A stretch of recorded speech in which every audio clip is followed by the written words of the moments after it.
Pinaka-specialty po namin yung ano po, beef wonton noodles. Sarap ng baka, malambot. Binabalik-balikan dito sir, yung overload na wonton natin sa halagang 120 pesos. Talagang marami rin po mga Chinese dito na kumakain. Sa araw na to'y panibagong masarap na kainan na naman ang ating pupuntahan. At ngayon ay dadayuhin nga natin ng tatlong nagtitinda ng mga masarap na wonton noodles sa Metro Manila. At isa na nga dito ang wontonan ni Pompom na talaga namang bibilib ka sa kwento ng kanyang pinagdaanan. Nakatatlong beses na po akong nalugi. Kawa tulong po ng Diyos, nakakalima na po. MCU, Morning Breeze, Velasquez Tondo, Baysa, Caloocan, Juan Luna, Corner Moriones, Ibayo, Marilao, Bulacan. So ano pa hinihintay natin at sabay-sabay na nga natin panoorin. Tara na, let's go! Kaya Food Vlog. Yun, magandang araw sa inyo mga anak. At nga ngayong araw na to medyo maulan na. Saktong-sakto tong episode natin na ipapanood natin sa inyo.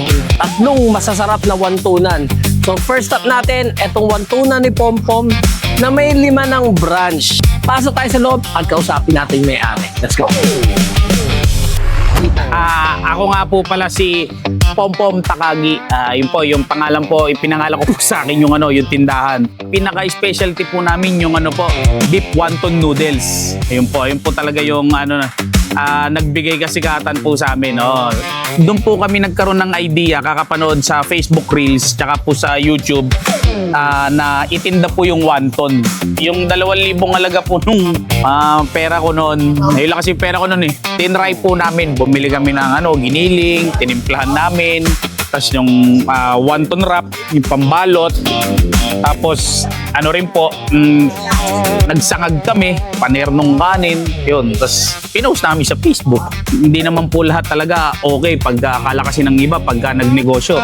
Okay na eh. Marami rin pong struggles. Ako po personally, nakailang subok po kami sa pagnenegosyo. Lagi nalugi. Mga nakatatlong beses na po akong nalugi. Oo. Laging hindi kami nagsasucess. Oo. Sa ngayon po, awa tulong po ng Diyos, ayun, medyo napagbigyan na po. Pag nag-o-open po kami, alas 11 karamihan po ng branch namin nagbubukas ng alas 11 ng umaga. So, mga 8 AM pa lang po, nandun na kasi kailangan nyo pong magsaing, tapos kailangan yung mga pinakuluan, yung wave, usually 5 hours before kasi pinakukuluan po yung baka po natin. Tapos, yung iba pa po, piniprepare din po, yung mga sauces na ginagamit. 3 to 4 hours na buffer. Bago mag-open, kailangan na prepare na po lahat. Pinakasikreto po siguro, yun, ilapit nyo lang po sa Diyos. Kung ano yung ginagawa nyo, salamat po sa Diyos at nabiyayaan kami ng ganitong ng ganitong negosyo. May nagsasabi nga po, medyo yung iba, hindi nila nakakain sa ibang restaurant. Kumbaga, dito nakakain na, lalo na po yung shrimp omelette. Ayun po talaga yung lagi kong nakukuhang feedback po sa mga tao. Sa lahat po ng hindi pa po nakakasubok, punta na po kayo sa branch ng mga wontonan ni Pompom.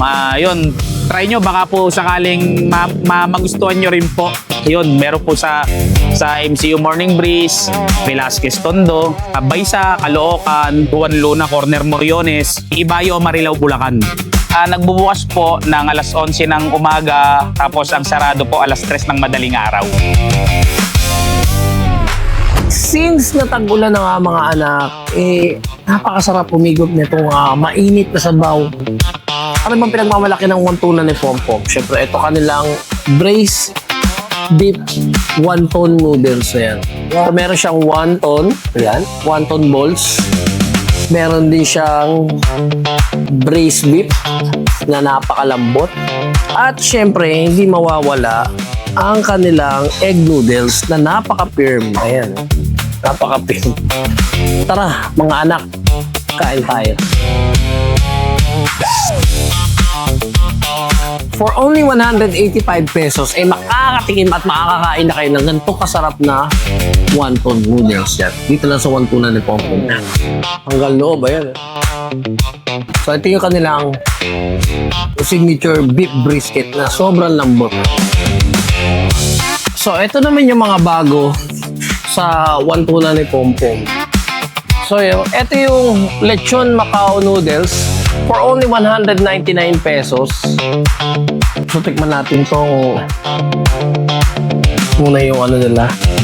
Parang ano siya, no? Parang fried noodles. So meron siyang egg noodles. Kaya lang ito fried. Yung sa wonton nila, steam. Din sa wonton ni Pompom, hindi lang wonton noodles yung kanilang mga tinitinda. Meron silang wonton rice, dumpling rice, Shanghai rice, meron sweet spicy squid, soy chicken, beef pares, sweet and spicy shrimp, shrimp omelette, shrimp tempura, sweet and spicy bangus belly.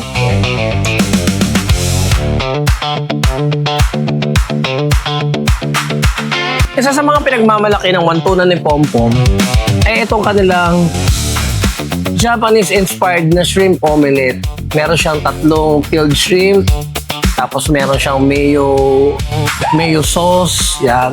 Tapos scrambled egg. Tapos sa ilalim niyan, merong garlic fried rice. Ayan. So, tikman natin. So, meron siyang parang garlic mayo, something buttery yung flavor niya. Kaya, magugustuhan niyo rin. Tara na magwantunan sa Wantunan ni Pompom!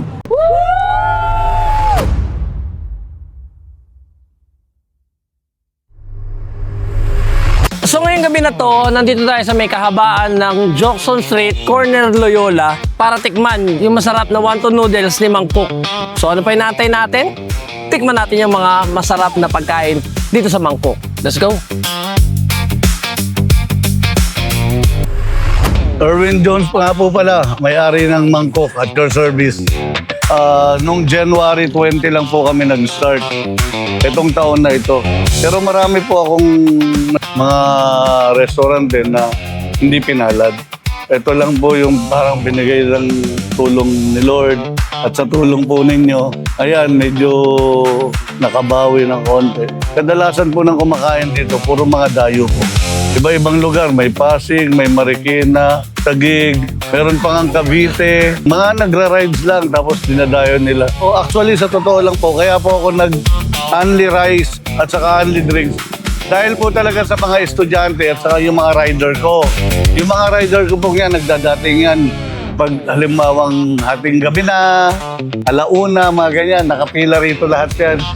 Yun, dito sila nagdi-dinner.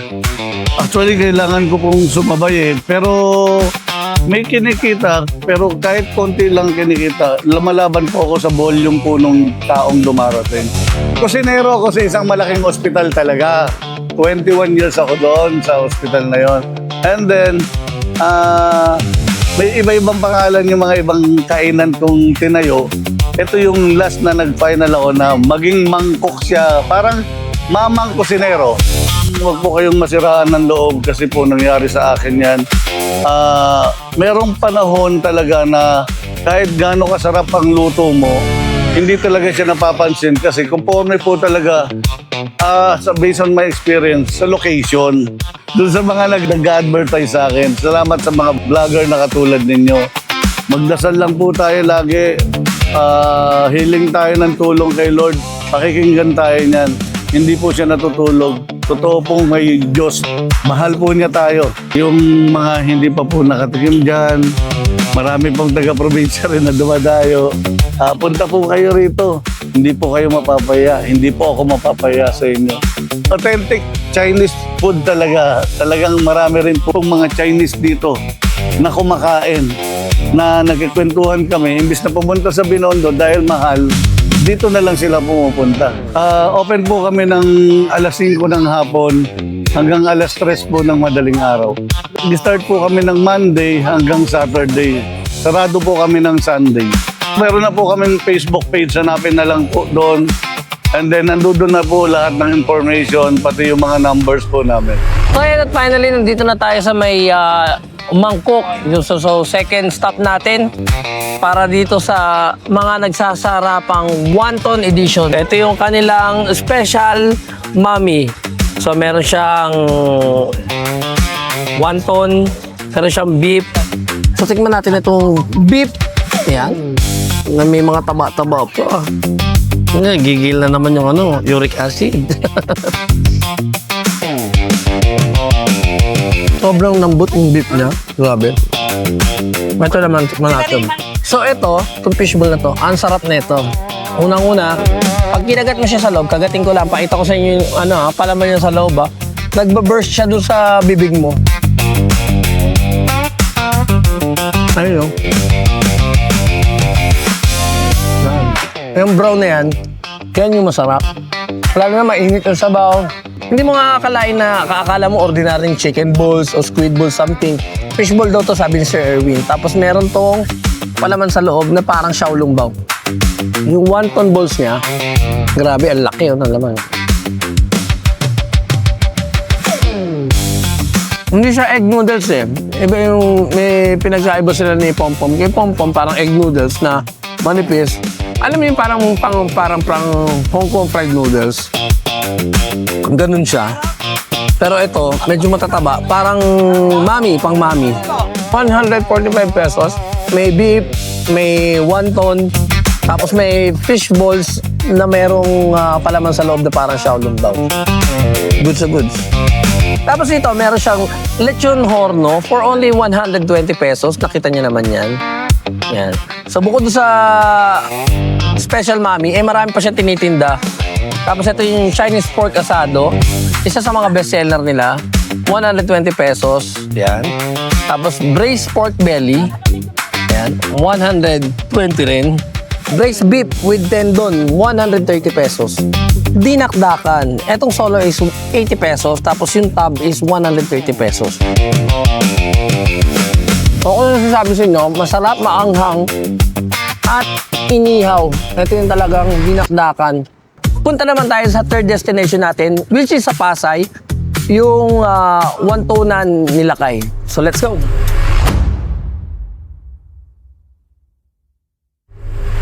So finally, nandito na tayo sa third stop natin kung saan may masarap na wonton, dapat nga pinupuntahan. So nandito na tayo kay Boss Lakay, located dito sa may Arnais, tapat mismo ng PTT gas station. Yan, Pasay City. Yung nasa likod na pwesto niya, uupahan niya na daw para hindi na daw mahirapan yung mga customer niya o parokyano niya. So tikman natin yung pinagmamalaki na wonton mami at Paris ni Boss Lakay. Let's go! Ako nga pala si Jonathan Bailon from Tugigaraw, Cagayan Valley. Ang nagmamayari ng Boss Lakay Wontonan at Parisan. Dati ako nagtatrabaho sa Chinese restaurant bilang chef. And then, ng ibang bansa ako sa Malaysia, chef din ako sa Japanese restaurant. Pero before ako pumasok sa mga larangan ng pagluluto, meron na kami talagang dati karinderya ng tatay. Kaya nakahiligan ko talaga ang pagluluto, kaya ikinarir ko rin ang negosyong pagkain. Nag-start lang ako since noong March 8, 2026. Dati lumilipat ako sa Sabungan, tapos papunta dito. Dati nagsimula tayo sa 70. Yun ang kauna-unang bestseller ko dati. Pero habang tumatagal, nag-upgrade. Nagkaroon na tayo ng 120 overload. Sa overload natin, may kasamang beef brisket, 3 dumplings, gulay at saka may kasamang egg noodles. Kadalasan, ang palaging kumakain dito, mga parokyano natin, may mga bigatin din.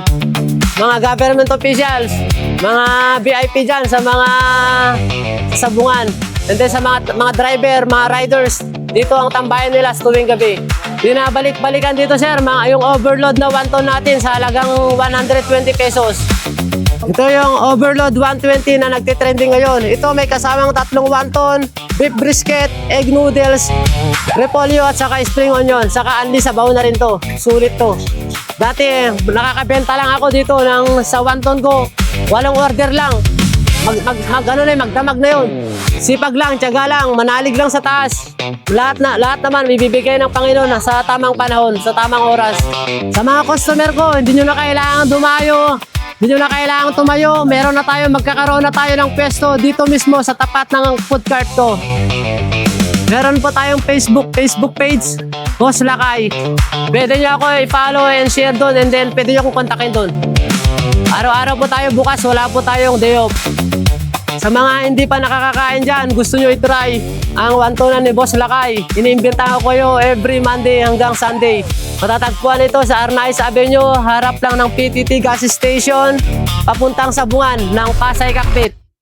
So inabot na nga tayo ng gabi sa paghahanap ng mga masasarap na wonton at etong third stop natin ay nandito tayo sa may Arnaiz Pasay para tikman etong pinipilaan at dinadayong Boss Lakay wonton. At hindi ko na to patatagalin pa kasi kanina pa ako may puwang na to sa tiyan ko.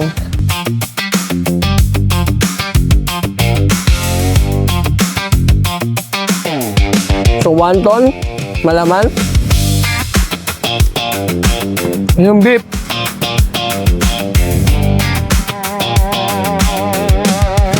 Malambot. Tapos, alam mo yung mga Chinese herbs niya, mga sibut, mga star anise. Saktong-sakto nandito. May gulay pa, may cabbage pa. For only 120 pesos, ganito karami. Ikaw na mapapaisip kung kumikita pa ba. So, tapos ito, yung egg noodles niya, hindi malabsa, saktong-sakto lang. Tikman natin. Pom, dayuin mo rin to. Sa Sir Erwin, kayong dalawa nagtitinda ng wonton. Lumayo kayo din sa Pasay, masarap din siya. So, bukod nga pala sa wonton noodles, na 120 pesos, meron din siyang tinitindang pares. 70 pesos naman. Tikman naman natin itong sabaw. Yung sabaw niya medyo malapot kasi parang may mga sauce ng pares. So, tikman natin. Medyo manamis-namis.